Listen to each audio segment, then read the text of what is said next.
স্বাগত ডিবিসি সংবাদে। আপনাদের সাথে আছি আমি শোভন শাহমিন দিশা।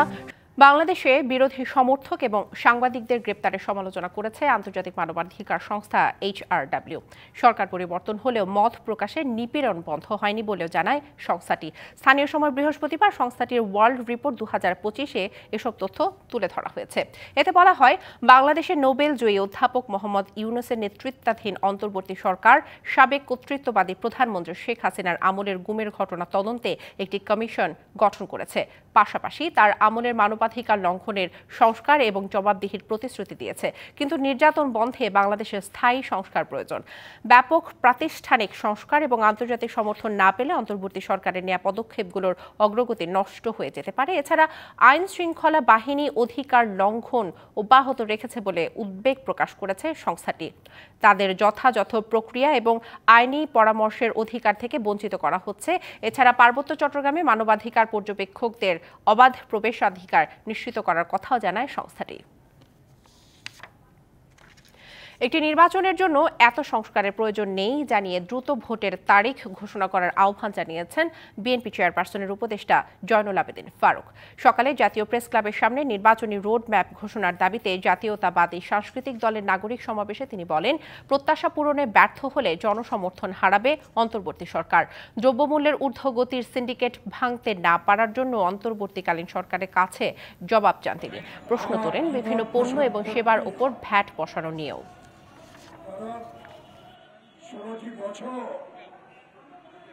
যারা সংবাদ 40 টাকার চাল কিনতে পারবে, সেই সংস্কার আমার দরকার।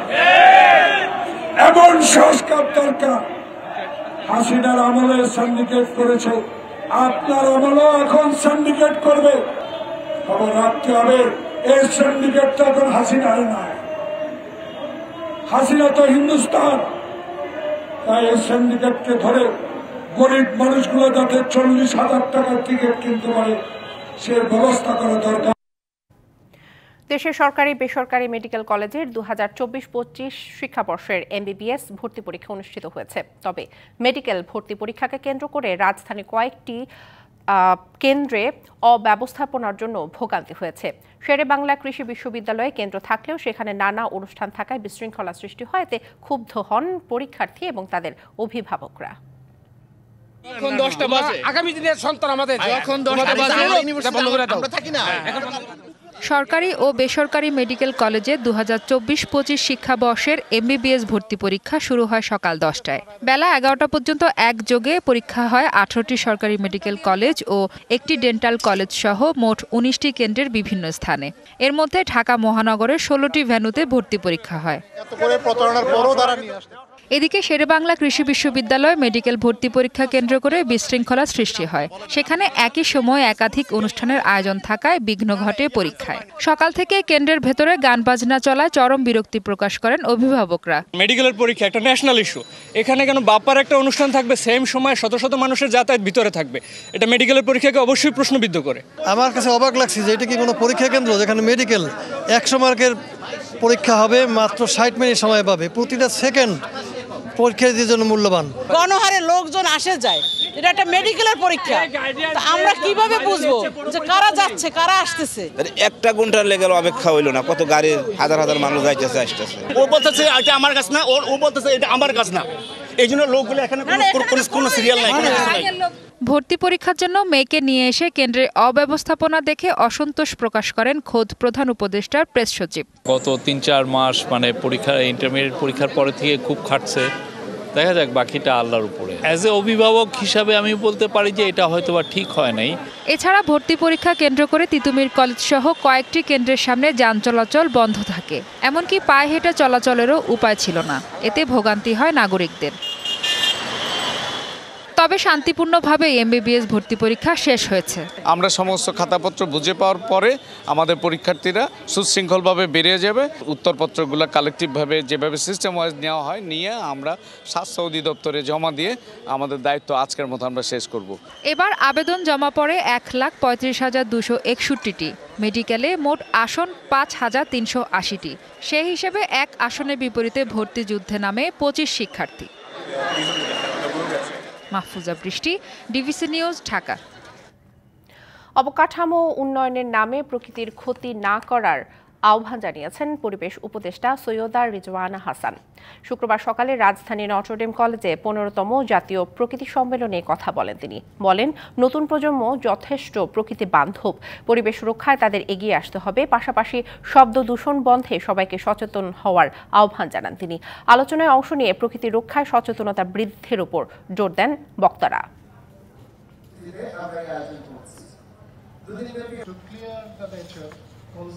If you all promise that from today you will tell your drivers পরিবেশ ধ্বংস করে আমরা অবকাঠামো উন্নয়ন চাই না, প্রকৃতি রক্ষা করে উন্নয়নের কথা ভাবতে হবে।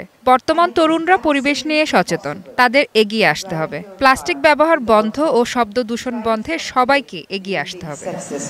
If you all stop carrying plastic water bottles, Bangladesh সরকারি কর্ম কমিশনে আন্ডারগ্রাউন্ডে বহিরাগত এক যুবকের বিদ্যুতের তার কাটার ঘটনাকে এখনও নাশকতার সন্দেহে রেখেছে পিএসসি।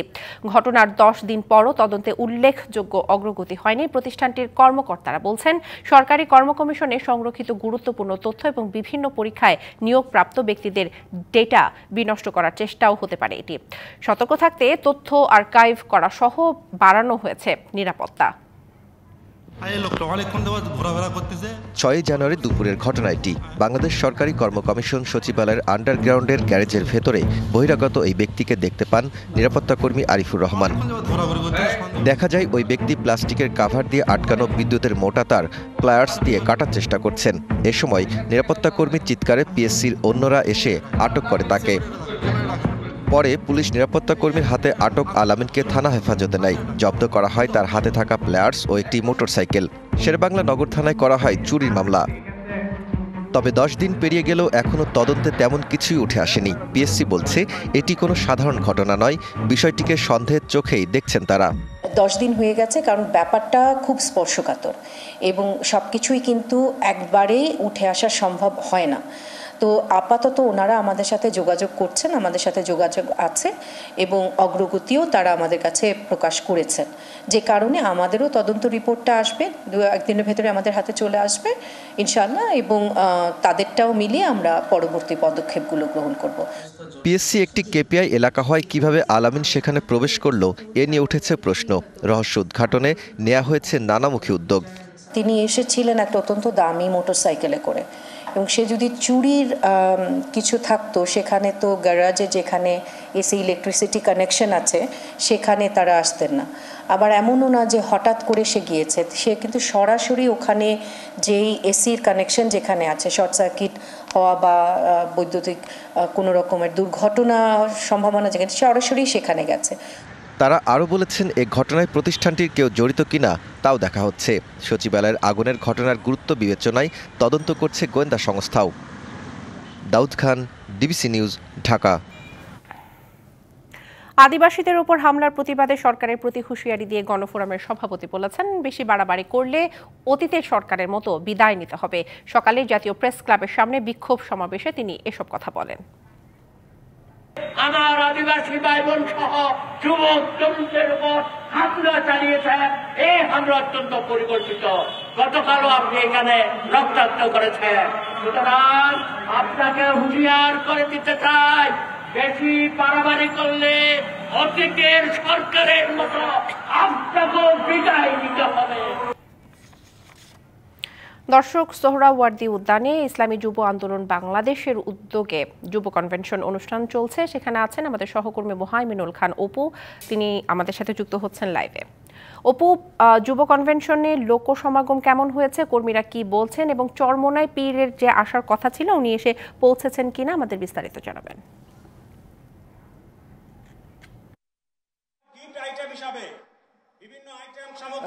ইসলামী যুব আন্দোলন বাংলাদেশের যে কনভেনশন সেটি দুপুরে জুমার নামাজের পরই আনুষ্ঠানিকভাবে শুরু হয়েছে। তবে আপনি যেটি বলছেন যে লোক সমাগম কেমন হয়েছে, আপনারা দেখতে পাচ্ছেন যে সোহরাওয়ার্দী উদ্যানের মাঠ কিন্তু কানায় কানায় ইতিমধ্যে যুব আন্দোলনের যে সকল কর্মীরা রয়েছেন তারা কিন্তু এখানে এসে পৌঁছেছেন। তারা তাদের হাতে আমরা বিভিন্ন ধরনের বাংলাদেশের পতাকা, তাদের যে হাত পাখা প্রতীক রয়েছে, ইসলামী আন্দোলন বাংলাদেশ যে নির্বাচনের সময় হাত পাখা প্রতীকে নির্বাচন করে থাকেন, সেই হাত পাখা নিয়ে তারা কিন্তু এই সম্মেলনে এসে উপস্থিত হয়েছেন। তারা রাজধানী ঢাকা সহ দেশের যে সকল জেলা পর্যায়গুলো রয়েছে সে সকল জেলা পর্যায়ে থেকে কিন্তু যে কর্মীরা তারা কিন্তু সকাল থেকেই এই সোহরাওয়ার্দী উদ্যান মাঠে তারা কিন্তু সমবেত হয়েছেন। পাশাপাশি যদি আরেকটু বলে থাকি যে এই তারা যখন এসেছেন তাদের অনেকের সাথে আমাদের কথা হয়েছে, তারা আমাদেরকে যেটি বলেছেন যে সামনে যে নির্বাচন আসতে যাচ্ছেন সেই নির্বাচনে তারা গতবারের মতো তারা এবারও অংশগ্রহণ করবেন। তবে এই কর্মীরা কিন্তু অধীর আগ্রহে অপেক্ষা করছেন এই সোহরাওয়ার্দী উদ্যান মাঠে। তাদের যে পীর সাহেব চরমনাই রয়েছেন রেজাউল করিম, সেই রেজাউল করিম সাহেব কিন্তু এখনও এসে উপস্থিত হয়নি। কিছুক্ষণের মধ্যেই তিনি এসে পৌঁছবেন বলে আমরা জানতে পেরেছি। কর্মীরা অধীর আগ্রহে অপেক্ষা করছেন যে তাদের যে পীর সাহেব রয়েছেন তিনি তাদের উদ্দেশ্যে দিক নির্দেশনামূলক বক্তব্য দিবেন যে গতবার যে তারা নির্বাচন করেছিল প্রতিটি আসনে, এবারও তারা কি 300 আসনেই নির্বাচন করবেন কিনা এবং ইসলামী যে দলের সাথে যে জোটের কথা বলা হচ্ছে সেই জোটেও তারা থাকবেন কিনা নাকি আলাদাভাবে নির্বাচন করবেন সেই আভাস দিবেন কিনা তাদের পীর, তার অপেক্ষায় কিন্তু তারা মূলত রয়েছেন। তো রাজধানীর সোহরাওয়ার্দী উদ্যান থেকে এই ছিল সর্বশেষ। বিস্তারিত জানানোর জন্য অপু আপনাকে অসংখ্য ধন্যবাদ। দর্শক, ডিবিসি নিউজে শুরু হয়েছে ধারাবাহিক প্রতিবেদন দুর্নীতি যাদের নীতি।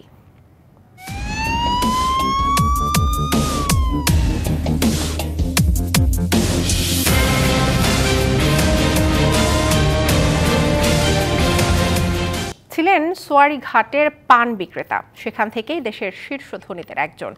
ক্ষমতাসীনদের আশ্রয় প্রশ্রয় হয়ে যান আইন প্রণেতাও। রাজনৈতিক পৃষ্ঠপোষকতা এবং পেশি শক্তিকে কাজে লাগিয়ে দখলদারিত্ব আর ভয় ভীতি দেখিয়ে একের পর এক জমি দখল করে গড়েছেন পাহাড় সম নিজের ব্যবসায়িক স্থাপনা। তিনি পুরান ঢাকার গ্যাংস্টার খ্যাত হাজি সেলিম। এতদিন ভয়ে কথা না বললেও 5ই আগস্টের পর মুখ খুলতে শুরু করেছেন ভুক্তভোগীরা। গা শিউরে ওঠার নির্যাতনের বর্ণনাও আসছে কারো কারো কাছ থেকে।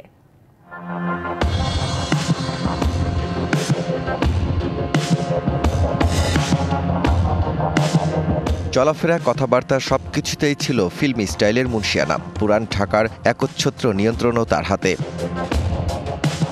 ছবি বলে দিচ্ছে তিনি ঢাকা 7 আসনের সাবেক এমপি হাজি সেলিম। পানের দোকানদার থেকে হঠাৎ শিল্পপতি বনে যাওয়া, এরপর রাজনীতির ময়দানে দাপট, যেন এক সিনেমার গল্প। তবে হাজি সেলিমের উত্থানের পরতে পরতে রয়েছে দুর্নীতি আর জবরদখলের লাগামহীন কাহিনী। এখন তো তাপসা ছিল, তো তানিমা ছিল, কামরুলা ছিল, তারপরে সেলিম হাজিরা ছিল, সবাই মিলাই বাড়ি দখল করেছে। আমাদেরকে বলে অবৈধ জায়গা, আর আমাদের যদি অবৈধ জায়গা হতে হতে কোর্টে কি মামলা নিত? স্বাধীনতার আগে হাজি সেলিমের বাবা চাঁদ মিয়া ছিলেন সোয়ারিঘাটের পান বিক্রেতা। বাবার হাত ধরেই ব্যবসায় পা রাখেন তিনি। কোমল পানীয় 7 আপের এজেন্সি খুলে নকল পানীয় বিক্রি করে সে সময় আটক হন পুলিশের হাতে। পানের যে গোডাউনটা তাদের ছিল, ওই গোডাউনের পিছনে উনি অপকর্ম চালাইতো। অপকর্ম চালাইতে যে 2 নাম্বারি ব্যবসা করতে করতে সে আজকে এই পর্যন্ত আসছে। জেল থেকে ছাড়া পেয়ে 1998-79 সালের দিকে মদিনা ট্রেডিং কর্পোরেশন নামে সিমেন্টের ব্যবসায় নামেন। নাম লেখান ফেজালের খাতায়, সিমেন্ট বিক্রি করে যেখান থেকে উত্থান। 1994 সালে বিএনপির রাজনীতিতে নাম লেখান পুরান ঢাকার কিংখ্যাত হাজি সেলিম। নির্বাচিত হন কমিশনার। 1996 সালে এমপি পদের প্রার্থিতা নিয়ে বনিবনা না হওয়ায় যোগ দেন আওয়ামী লীগে। দলীয় মনোনয়ন নিয়ে হয়ে যান এমপি। এরপর ক্ষমতার ছত্রছায়ায় ফুলে ফেপে ওঠে তার ব্যবসা ও সম্পত্তির পরিমাণ। কি যে জ্বালাতন করেছে মানুষ, স্পিকার বলে ভাষা প্রকাশ করা যায় না।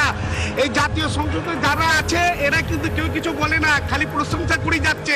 আপনি লালবাগ যাবেন, চরে যাবেন, এখানে বিভিন্ন জায়গায় বাড়িঘর দখল করে রাখছে। ঢাকা 7 আসনে যতগুলো ওয়ার্ড আছে, যতগুলো থানা আছে, প্রত্যেকটা ওয়ার্ড এবং থানায় তার লোক সেট করা আছে।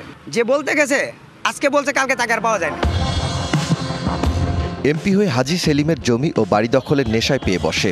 অভিযোগ রয়েছে এলাকায় বিশেষ বাহিনী দিয়ে পাড়া মহল্লায় পঞ্চায়েত প্রথা চালু করে দখল করতে থাকেন সাধারণ মানুষের জমি ও বসতভিটা। বায়াগুন সর করিয়া উড়াই দিতে আসে, আমরা কেমনে যাইমু? আমরা ডরও হেগলায় কথা কই নেই, কিন্তু আমাকে যে উড়াই দিল, আমাকে যদি কিছু দিয়া এই জায়গা তুমি উড়াই দিয়ে অন্য জায়গায় যদি আমরা স্থান করতাম তাইলে আমরা এইটা দাবি করি না, কিন্তু তখন আমরা চলতে পারি না বাবা। হুমকি দিছে, পোলা পানাইছে, ছুরি চাক্কু বোম, ঠিক আছে, অস্ত্র মস্ত্র দিয়া কইছে তোমরা হেনতে যাও, নাহলে তোমার গোষ্ঠী সুদ্ধা মাইরা ফালাম। অভিযোগ আছে বুড়িগঙ্গার তীরে চাঁদনীঘাটের ওয়াসার পানির পাম্পের জমি দখল করে পেট্রোল পাম্প নির্মাণ করেন হাজী সেলিম। সোয়ারিঘাটের নদীর তীর দখল করে গড়ে তোলেন চাঁদ সর্দার কোল্ড স্টোরেজ।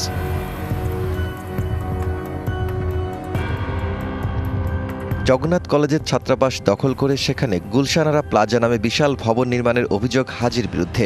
বৃদ্ধার সম্পত্তি দখল করে এমটিসি টাওয়ার নির্মাণেরও অভিযোগ রয়েছে। গুলশানারা সিটির কথা আমরা চিন্তা করি, সেটা কিন্তু আমাদের হল ছিল, তারা হচ্ছে সেটা দখল করে তারা হচ্ছে বাণিজ্য করছে, বিজনেস করছে। হাজী সেলিমের যে পুরান ঢাকায় টাকরা ছিল, সেটা আমাদের হলগুলো উদ্ধারে আমরা সবাই ঐক্যবদ্ধ থাকবো এবং আমরা আমাদের আপ্রাণ চেষ্টা চালিয়ে যাব।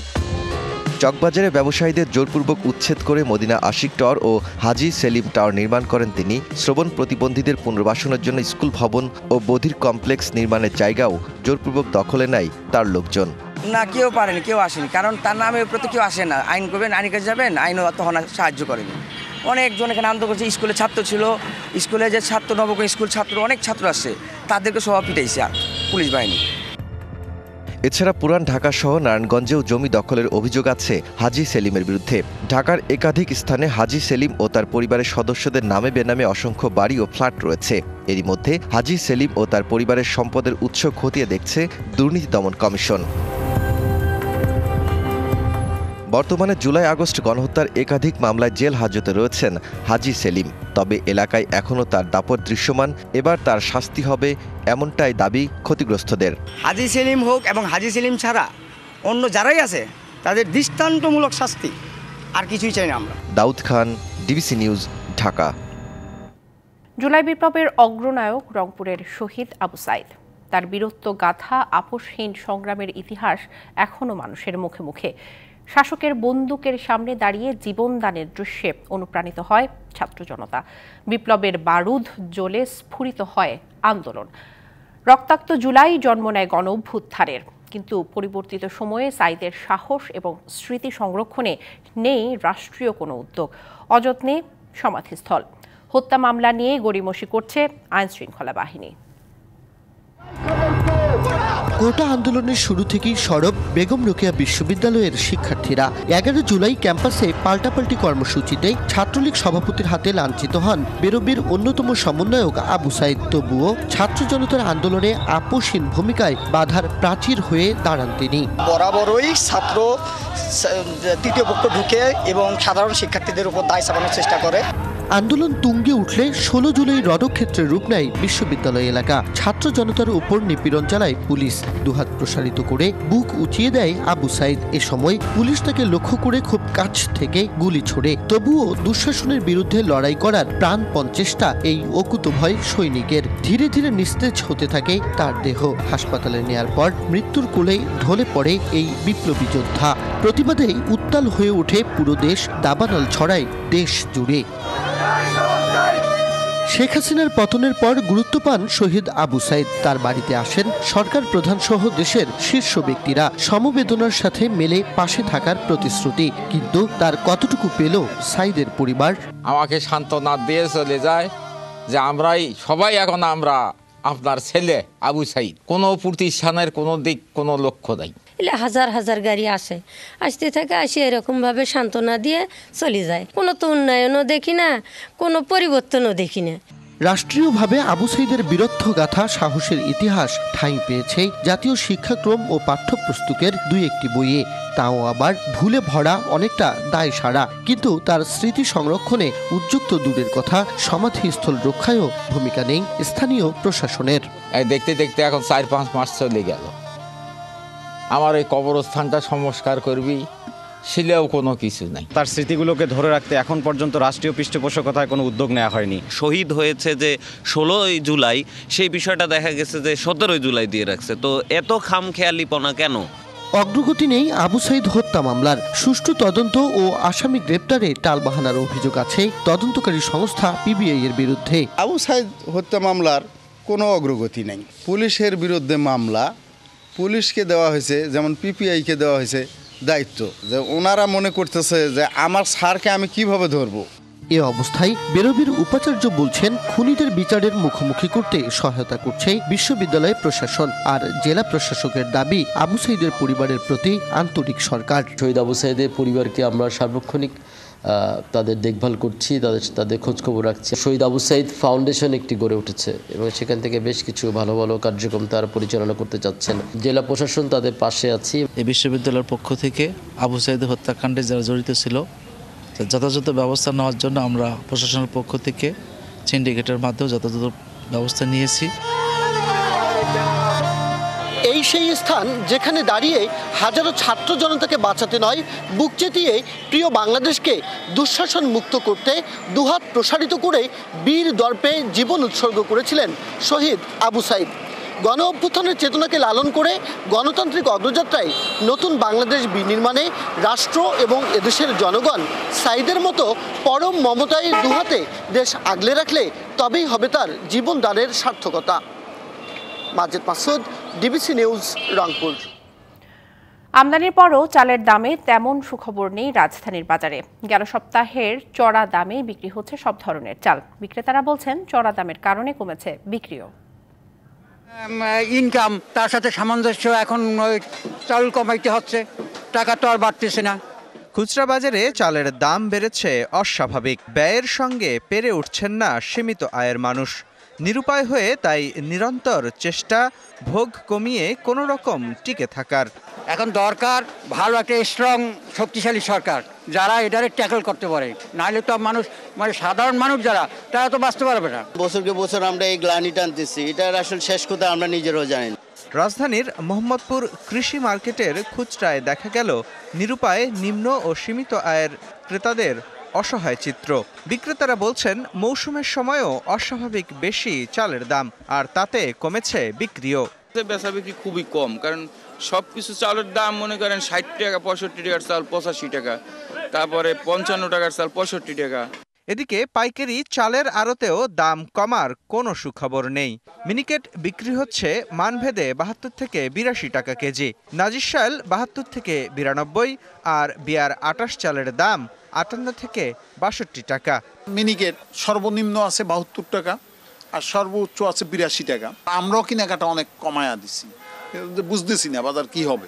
পাইকারি বিক্রেতারা বলছেন, আমদানির কারণে বাজার স্থিতিশীল থাকলেও দাম কমার কোনো লক্ষণ নেই। না, ইন্ডিয়ান চাল আসার পর বাজার মোটামুটি এক পর্যায়ে আছে, মানে বাড়ে নাই কমও নাই, স্থির হয়ে গেছে। তো এইভাবে যদি থাকে, এখন কাস্টমার কম আর সামনে রমজান আসতেছে, সব মিলে হয়তো আস্তে আস্তে বাজারটা আবার একটু কমার দিকে। এদিকে সপ্তাহের ব্যবধানে খুব বেশি বাড়েনি সরকারি চালের মজুত। সরকারি গুদামে এখন চালের মজুত আছে 8,40,663 টন, যা গেল সপ্তাহেও ছিল প্রায় 9 লাখ টন। মুস্তফা মাহবুব, ডিবিসি নিউজ, ঢাকা। মিয়ানমারের ইয়াঙ্গুন থেকে টেকনাফ স্থলবন্দরে আসার পথে নাফ নদীর মিয়ানমার জলসীমানায় পণ্যবাহী 3টি জাহাজ আটকে রেখেছে আরাকান আর্মি। বৃহস্পতিবার দুপুরে জাহাজ তল্লাশির কথা বলে আটকে দেওয়া হয়। কাগজপত্র যাচাই বাছাই করে আজ ছেড়ে দেওয়ার আশ্বাস দেওয়া হয়েছে বলে জানিয়েছে আমদানিকারকরা। আটকে রাখা 3টি জাহাজে আচার, শুটকি, সুপারি সহ বিভিন্ন মালামাল রয়েছে। আরাকান আর্মি রাখাইন রাজ্যের মংডু টাউনশিপের নিয়ন্ত্রণ নেয়ার পর থেকে টেকনাফ স্থলবন্দরে পণ্যবাহী নৌযান আসা বন্ধ রয়েছে। একসময় বলা হতো মাঘের শীতে বাঘ কাঁপে, কিন্তু শীতলতম এই মাসেও তীব্র শীতের দেখা মেলেনি। মাঘের শুরু থেকেই তাপমাত্রা অল্প অল্প বাড়ছে। উত্তরাঞ্চল ছাড়া হাড় কাঁপানো ঠান্ডা নেই দেশের অন্য এলাকায়।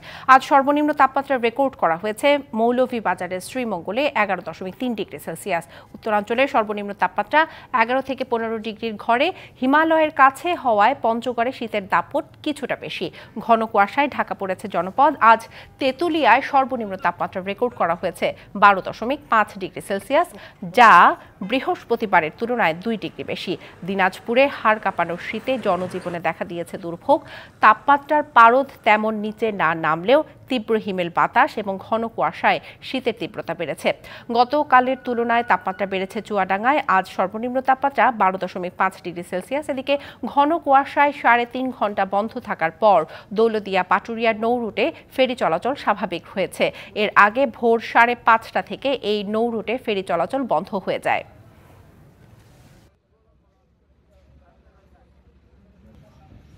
বাংলাদেশ দলের সহকারী কোচের পদ থেকে সরে দাঁড়ালেন নিক পোথাস। পারিবারিক কারণ দেখিয়ে চাকরি ছেড়েছেন এই প্রোটিয়া কোচ। সামাজিক যোগাযোগ মাধ্যমে বিষয়টি নিশ্চিত করেছেন তিনি নিজেই। 2026 সালের মার্চ পর্যন্ত বিসিবির সাথে চুক্তি ছিল তার, তবে চ্যাম্পিয়ন্স ট্রফির মতো গুরুত্বপূর্ণ ইভেন্টের আগ মুহূর্তে বাংলাদেশের দায়িত্ব ছাড়লেন এই প্রোটিয়া কোচ। 2023 সালে বাংলাদেশের কোচিং স্টাফে যোগ দিয়েছিলেন পোথাস। ডিবিসি সংবাদ এই ছিল এখনকার মতো। ডিবিসি নিউজের সংবাদগুলো পড়তে ভিজিট করুন dbcnews.tv আর ভিজিট করুন ডিবিসি নিউজের ফেসবুক পেজ এবং ইউটিউব চ্যানেল। ডিবিসির সঙ্গেই থাকুন।